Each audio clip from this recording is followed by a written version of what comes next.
मित्रों नमः शिवाय। हमारे YouTube चैनल ज्योतिष संजीवनी में आप सभी मित्रों का स्वागत है। मैं ज्योतिष दैवज्ञ पंडित देवेंद्र द्विवेदी मध्य प्रदेश से। दर्शकों, जहां जन्म कुंडली में अनेक प्रकार के शुभ योग बनते हैं, वहीं अनेक प्रकार के अशुभ योग भी बनते हैं। और अशुभ योगों की बात मैं आपसे कर रहा हूं, उसमें एक अशुभ योग है काल सर्प योग। और काल सर्प योग, इसको लेकर के कुछ लोगों ने इतनी भ्रामक बातें फैला दी हैं कि हाँ, जिसकी जन्म कुंडली में काल सर्प योग है वो पता नहीं क्या क्या सोचने लगा, जबकि ऐसा नहीं है।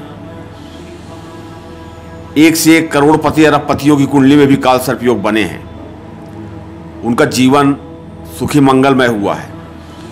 राहु और केतु, ये दोनों ग्रह मिलकर के जन्म कुंडली में काल सर्प योग बनाते हैं। राहु एक मायावी ग्रह है। राहु चालाक ग्रह है, छलिया है। राहु तुरंत परिणाम देने वाला ग्रह है। राजा को रंक, रंक को राजा, रोडपति को अरबपति, खरबपति बना देना, सट्टा, जुआ, गड़ा धन, अचानक धन प्राप्त होना,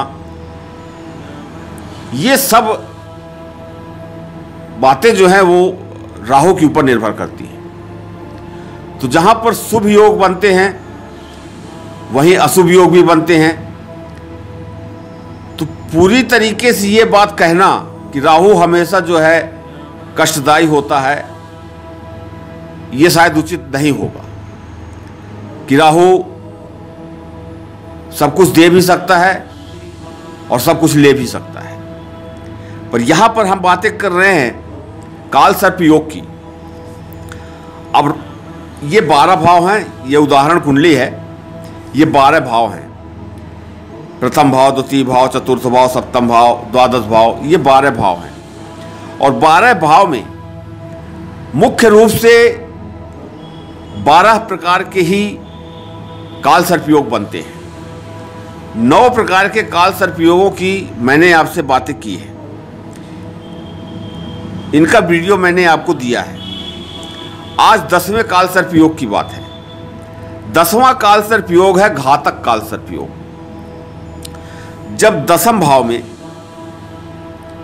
राहु बैठ जाए और चौथे भाव में केतु बैठ जाए और राहु और केतु की एक तरफ, किसी भी तरफ, शेष 7 ग्रह सूर्य से लेकर के शनि तक, ये 7 ग्रह जब बैठ जाते हैं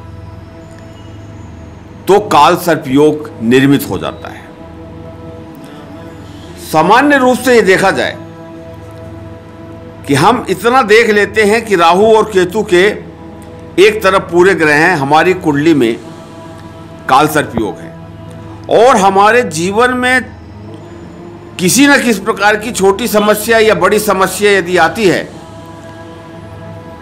तो हमारी सोच, हमारी जो विचार वहीं आके अटक जाते हैं कि मेरी कुंडली में काल सर्प योग है, मेरी समस्याओं का कारण काल सर्प योग है, मेरे दुखों का कारण काल सर्प योग है। ऐसा नहीं है। सिर्फ राहु और केतु, ये 2 ग्रह से जीवन नहीं चल रहा है। इनका प्रभाव, सिर्फ 2 ग्रहों का प्रभाव ही मात्र हमारे जीवन में नहीं है। 7 ग्रह और हैं, उनका भी प्रभाव हमारे जीवन में है। और जब जन्म कुंडली के अनुसार जिस ग्रह की महादशा, अंतरदशा, प्रत्यंतर दशा या गोचर में जब चलती है तो उसका शुभ या अशुभ प्रभाव जातक के जीवन में होता है, उसे भोगता है। पर हमेशा हम बोलें कि जन्म से लेकर के मृत्यु तक काल सर्प योग की वजह से या किसी ऐसे अशुभ योग की वजह से हम संकट में हैं, समस्याएं आ रही हैं, तो शायद ये उचित नहीं होगा। यहां पर मैं घातक काल सर्प योग की बात कर रहा हूं। अब जिनकी कुंडली में घातक काल सर्प योग बना हो उन्हें क्या करना चाहिए? देखिए, सबसे पहले तो ये दसम भाव चूंकि पिता का भी भाव है, उच्च अधिकारियों का भाव है, जीविका का भाव है, कर्म क्षेत्र का भाव है। इस भाव में जो शुभ फल हमें प्राप्त होते हैं, अगर ऐसी स्थिति आती है कि हमारी कुंडली में घातक काल सर्प योग निर्मित है, तो इस भाव से संबंधित जो शुभ फल हैं वो नहीं प्राप्त होते हैं या उनमें कमी आ जाती है। हमारे जो उच्च अधिकारी हैं, जहां हम कार्यरत हैं, उनसे हमारे व्यवहार सही नहीं रहते हैं, हमें अनेक प्रकार की समस्याएं घेरे रहती हैं। हर ग्रहों की अपनी एक दृष्टि होती है। यहां पर राहु की भी दृष्टि है। अब राहु अच्छे से समझने का प्रयास कीजिएगा, मैं आपको बताऊंगा कि ये प्रभाव देगा या नहीं देगा। राहु की भी 3 दृष्टियां हैं, पूर्ण दृष्टियां, 5वीं दृष्टि, 7वीं दृष्टि और 9वीं दृष्टि। अब राहु यहां पर 10वें भाव में बैठ करके, केतु यहां पर 4थे भाव में बैठ करके घातक काल सर्प योग का निर्माण कर दिया। सभी ग्रह एक तरफ हो गए। अब इस भाव को तो राहु ने प्रभावित किया। अब इसके बाद 1, 2, 3, 4, 5, ये 5वीं दृष्टि यहां पर पड़ी। 5वीं दृष्टि कहां पड़ रही है? धन भाव में, वाणी का भाव, कुटुंब का भाव। ये धन भाव में जब राहु की 5वीं दृष्टि पड़ेगी तो ये भाव भी प्रभावित होगा। जीवन में धन संचय नहीं होगा, धन की कमी होगी, वाणी में कुछ बोलना तो कुछ निकल जाएगा, ये स्थिति बनेगी। फिर 7वीं दृष्टि यहां पर आती है, जहां केतु बैठे हैं। ये 7वीं दृष्टि, ये माता का भाव है, वाहन का भाव है, मकान का भाव है, सुख का भाव है। जो भी भौतिक सुख हम देखते हैं वो 4थे भाव से देखते हैं। तो राहु की जब 7वीं दृष्टि इस भाव पर पड़ती है तो इस भाव के प्रभावों को भी राहु कम करता है या नष्ट कर देता है। किस कंडीशन में करता है वो मैं आपसे बातें करूंगा, इसके उपाय भी मैं आपको दूंगा, आप उससे भी करिएगा। आप पूरा वीडियो देखेंगे, सब कुछ समझ में आ जाएगा। अब 9वीं दृष्टि, 1, 2, 3, 4, 5, 6, 7, 8, 9, ये 9वीं दृष्टि कहां पड़ रही है? 6वें भाव में। ये 6ठे भाव जो रोग शत्रु कर्जा का भाव है। जब राहु की दृष्टि 9वीं दृष्टि 6ठे भाव में पड़ेगी तो आदमी के ऊपर कर्ज हो सकता है, किसी रोग से ग्रसित हो सकता है, शत्रुता बढ़ सकती है, नौकरी जिनके पास नहीं है नौकरी नहीं मिलेगी, परेशानी होगी। पर ये सब चीजें कब प्रभावी होती हैं, जातक को कब भोगना पड़ेगा? तो सबसे पहले तो हम जन्म कुंडली में जैसे हर ग्रहों का बल देखते हैं कि ये ग्रह इसका बल कितना है। बल का मतलब होता है कि वो हमारे जीवन में कितना प्रभाव देगा, शुभ दे या शुभ दे, हमारे जीवन में कितना प्रभाव देगा। तो यहाँ पर सबसे पहले हम उसका अंश देखें। यदि कमजोर अंश है, कहने का तात्पर्य कि 0 से 6 डिग्री का है या 6 से 12 डिग्री का है, 12 से 18 डिग्री का है, 30 डिग्री को 5 जगह हम डिवाइड करते हैं। 5 जगह डिवाइड करने में यदि 0 से 6 डिग्री का है तो ये 25% प्रभावी होगा। 6 से 12 डिग्री का है तो ये 50% प्रभावी होगा। अब 12 से 18 डिग्री का है तो 100% प्रभावी होगा। 18 से 24 डिग्री का है तो 50% प्रभावी होगा और 24 से 30 डिग्री का है तो 25%, 25% प्रभावी होगा। और ये भी हो सकता है कि जो राहु की बात करते हैं तो राहु आपकी जन्म कुंडली में 2 या 3 डिग्री का हो या 28-29 डिग्री का हो, लास्ट डिग्री का हो। तो ऐसी स्थिति में तो राहु जो है वो एकदम से कमजोर हो गया, और जब वो कमजोर हो गया तो जीवन में शुभ फल या अशुभ फल देने में पूर्ण रूप से असमर्थ हो गया। और जब जो ग्रह असमर्थ हो गया, कमजोर हो गया, उसके लिए फिर आपको कुछ नहीं करना है, आपके लिए अच्छी बात हो गई। फिर वहां पर घातक काल सर्प योग आपकी कुंडली में तो दिखेगा कि बना है, लेकिन वो किसी भी प्रकार का प्रभाव देने में समर्थ नहीं होगा। ये छोटी सी जानकारी, ज्ञानवर्धक जानकारी मैंने आपको दी है। अब प्रश्न उठता है कि जिनकी कुंडली में किसी भी प्रकार का कालसर्प योग बना हो, उन्हें क्या करना चाहिए? सबसे पहले तो वो भगवान शिव की शरण में जाएं।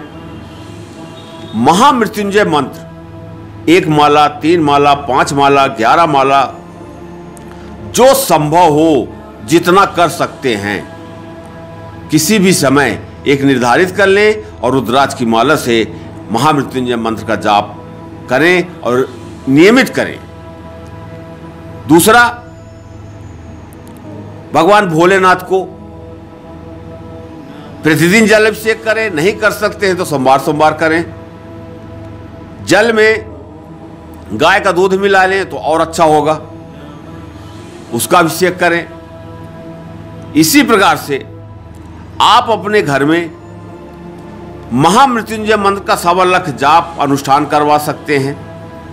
किसी शिव मंदिर में आप अनुष्ठान करवा सकते हैं, किसी धार्मिक स्थल में आप अनुष्ठान करवा सकते हैं, किसी पवित्र नदी में, नर्मदा, गंगा, इसके तट पर आप अनुष्ठान करवा सकते हैं। और जिनकी कुंडली में घातक कालसर्प योग बना है, इसके साथ साथ मंगलवार को शुद्ध गाय के घी के साथ सिंदूर का चोला बना करके भगवान को चोला चढ़ाएं, उसे फेंट लें और चोला चढ़ाएं, प्रसाद चढ़ाएं हनुमान जी को। हनुमान जी की भी भक्ति कर सकते हैं। इससे ये दोष जो है धीरे धीरे समाप्त हो जाएगा। अब प्रश्न ये उठता है कि बहुत से लोग मुझसे हमेशा एक बात शेयर करते हैं कि गुरुजी, बोले हम कालसर्प योग की शांति भी करा दिए, अनुष्ठान भी करवा दिए, फिर भी हमारे जीवन में परिवर्तन नहीं आया। ऐसा क्यों होता है? कभी किसी ने इस पर विचार नहीं किया। ऐसा इसलिए होता है कि हम भले धन खर्चा कर दें, समय दे दें, ब्राह्मणों को भोजन करा दें, कन्याओं को भोजन करा दें, जितना दान देना चाहते हैं दान दे दें, लेकिन इन सब कामों को, कार्यों को करने में हमारा ध्यान कितना था, हमारा समर्पण कितना था, हमारे भाव कैसे थे, हमारी एकाग्रता कैसी थी। और यही चीज, यही बातें हम भूल जाते हैं और खूब पूजा करा लेते हैं, खूब पाठ करा लेते हैं, खूब दान कर लेते हैं और ये मान लेते हैं कि ऐसा हम किए तो सब कुछ मिल गया, सब शांति हो गई। क्षमा चाहता हूं, भगवान किसी चीज के लिए भूखे नहीं बैठे हैं, उन्हें कुछ भी नहीं चाहिए। अगर संबंधित देवी देवताओं की हम पूजा करते हैं, प्रार्थना करते हैं, तो उन्हें हमारा समर्पण ही चाहिए, उन्हें हमारा भाव चाहिए, उन्हें हमारा विश्वास चाहिए, हमारी निष्ठा चाहिए। और हम चावल और पुष्प लेकर के या मात्र दोनों हाथ जोड़ करके अभावपूर्ण जब अपने भाव को हम प्रकट करते हैं पूरे विश्वास के साथ, तो हमारे कार्य सिद्ध होते हैं, हमारे जीवन में कष्टों की कमी होती है, हमारा जीवन सुखमय मंगलमय होता है। इन बातों को हम अवॉइड कर देते हैं, नहीं ध्यान देते हैं। मैं हमेशा एक बात बोलता हूं, आप पूजा कितनी करते हैं अर्थ इससे नहीं है, कितने भाव से करते हैं, कितनी निष्ठा से करते हैं, अर्थ इससे है। अगर ये जानकारी आपको अच्छी लगी हो और आप भी अपनी कुंडली दिखाना चाहते हैं, अपनों की कुंडली दिखाना चाहते हैं, कुछ जानना चाहते हैं, या किसी भी प्रकार की जीवन में समस्या है उसका ज्योतिषी परामर्श चाहते हैं, आप कौन सा रत्न धारण करें, किस मंत्र का जाप करें, कौन सा कवच धारण करें, क्या दान करें, किसे दान करें, कब करें, आदि आदि, तो इस वीडियो को आप लाइक कर दीजिए, अपने ग्रुप में, व्हाट्सएप ग्रुप में से, फेसबुक में शेयर कर दीजिए, ये जानकारी औरों तक पहुँचे, एक पुण्य का काम होगा। और सब्सक्राइब कर लीजिए। सब्सक्राइब कर ले। उसके बगल में एक घंटी है, उसे भी थोड़ा टच कर दे, जिससे जो भी वीडियो मैं बनाता हूँ और YouTube में डालता हूँ वो सीधे आप तक पहुँच जाए। किसी भी जानकारी के लिए दिए गए व्हाट्सएप नंबर में अपना नाम, जन्म तारीख, जन्म समय, जन्म स्थान मैसेज कर दें। इन्हीं शब्दों के साथ मैं अपनी वाणी को विराम देता हूँ। नमः शिवाय।